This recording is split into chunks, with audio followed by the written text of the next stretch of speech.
어떤 분이 한번 낭송해 주세요. 낭낭한 목소리로 조금 감정을 넣어서 해주세요. 즐거운 편지 황동규. 내 그대를 생각함은 항상 그대가 앉아있는 배경에서 해가 지고 바람이 부는 일처럼 사소한 일일 것이나 언젠가 그대가 한없이 괴로움 속을 헤매일 때 오랫동안 전해오던 그 사소함으로 그대를 불러보리라. 진실로 진실로 내가 그대를 사랑하는 까닭은 나의 사랑을 한없이 입닫는 그 기다림으로 바꾸어버린 데 있었다.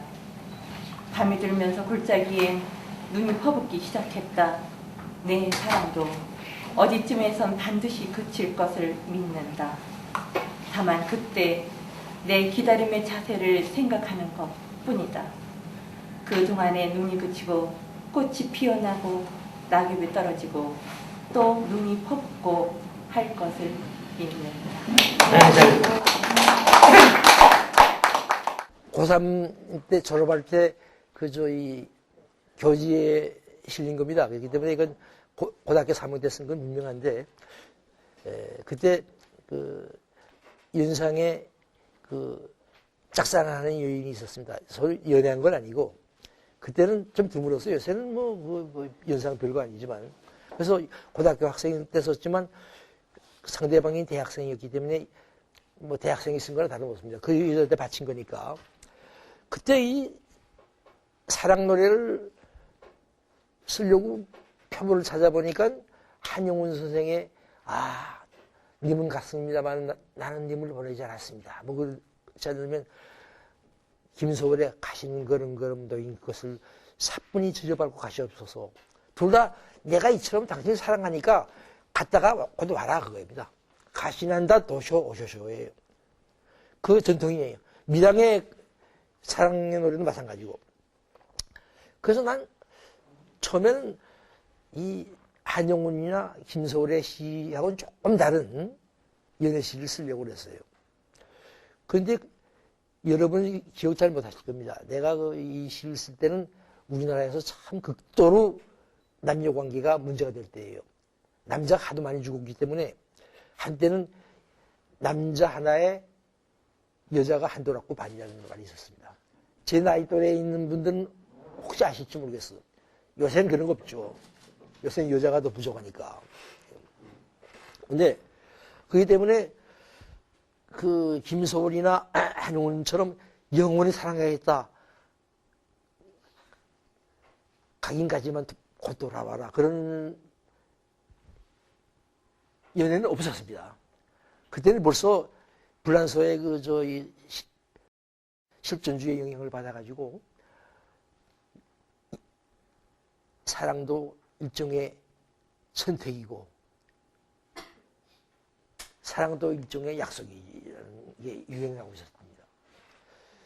그래서 이 시를 쓸 때 진실로 진실로 내가 그대를 사랑하는 까닭은 나의 사랑을 한없이 있다는 그 기다림으로 바꿔버린 데 있었다. 밤이 들면서 골짜기에 눈이 퍼붓기 시작했다. 내 사랑도 어디쯤에선 반드시 그칠 것을 믿는다라는 구조를 들어간 겁니다. 그렇기 때문에 이 시가 우리나라 최초의 현대적인 연애시라고 말하는 사람도 있는 건 이건 영원한 사랑은 없다는 얘기죠.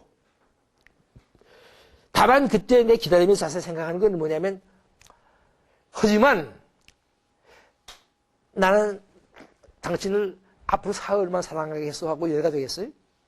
사귀다가 헤집시다. 되게 헤지니까 연애 안 되지. 연애는 영원히 사랑하는 사랑이 있다는 것처럼 시작을 하는 수밖에 없죠. 그건 저게 무슨 일이죠. 그렇기 때문에 다만 그때 내 기다림의 자세를 생각하는 뿐이다. 기다림에 그래도 기다리긴 기다릴 거라는 얘기죠. 그동안에 눈이 그치고 꽃이 피어나고 낙엽이 떨어지고 또 눈이 퍼붓고 갈 것입니다. 자연현상이 계속될 것이다. 내가 왜 이걸 시작하는가 하면 이번에 50년 후에 쓴 사랑 노래가 시집 속에 있습니다. 그 시집 속에 그거 얼마큼 변했는가 한번 보여드리기 위해서. 전부 얘기를 펴주세요.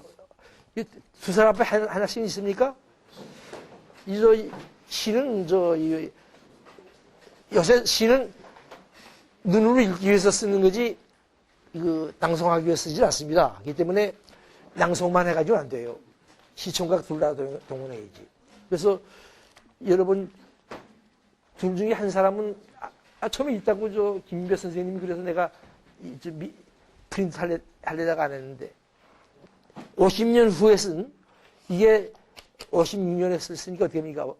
이 시가, 즐거운 편지가 56년 썼으면 66년, 76년, 86년, 96년, 06년, 2006년이네요.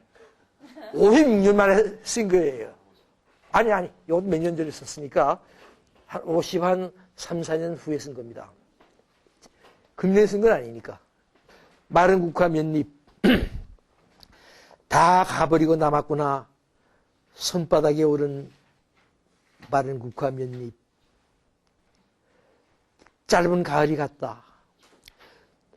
떨어진 나무 잎들 땅에 문지다 가고 흰머리 날리며 언덕까지 따라오던 옥새들도 갔다.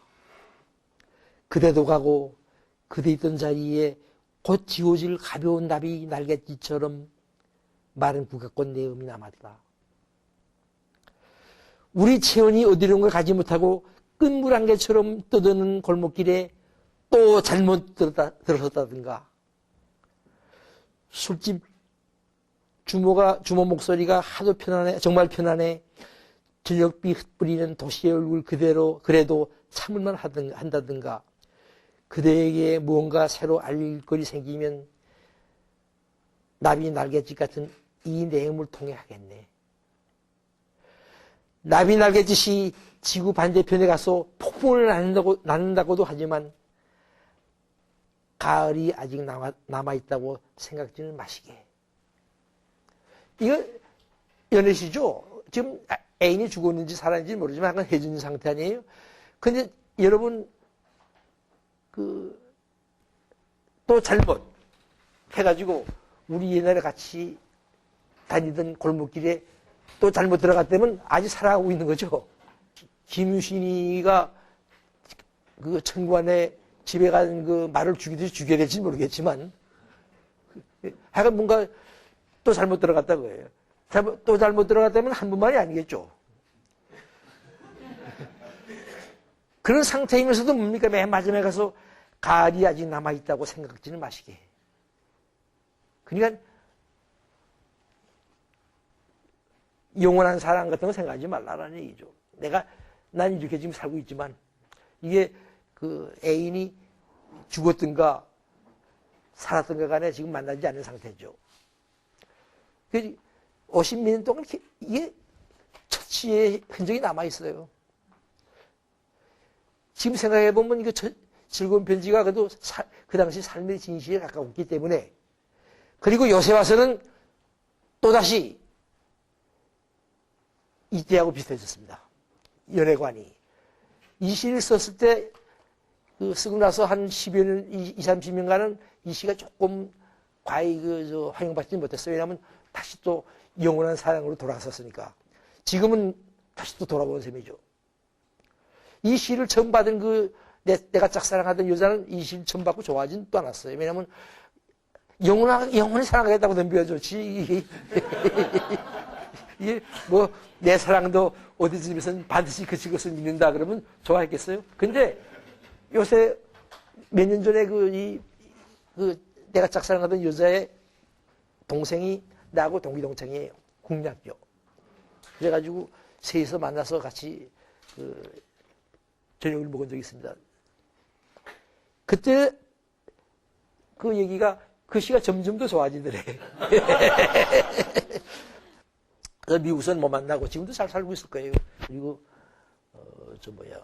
서울서 한 2번 만났습니다. 세 사람이 단둘이 만난 적은 없고, 단둘이 만나는 걸 그 여자가 원치 않겠지. 왜냐하면 또 우리 때는 이상하게 여러분 제22을 가지고 이제 고대 국문과 대학원에서 아예 3시간 동안 이 시집 하나 가지고 얘기해달라. 그래서 갔어요. 그랬더니 대학원 학생 둘이 이 시집을 가지고 발표를 하고 한 1시간 조금 더 지나게 나머지 1시간 반쯤은 대화를 했어요. 그때 대화 질문 중에 하나가 선생님 씨에는 왜 이렇게 술이 많이 나옵니까? 근데 우리 때는 술밖에 즐거움을 찾을 수가 없었어요. 대학에 입학하니까 참 마음에 드는 여학생이 하나 생겼습니다. 마음으로. 그래서 그때는 함부로 좋아한다는 얘기도 못하고 못할 때니까. 그래서 그 여자한테 여학생한테 동급생이죠. 가정과 영문과. 그래서 무슨 카드를 보냈더니 카드가 왔어요. 그러니까 이건 뭔가 얘기가 통하는구나 생각하지 않았겠어요? 그래서 다방에 가서 한번 이제 커피 한잔 하십시다 했더니 그때는 둘이 다방 가면 소문이 당장 나니까.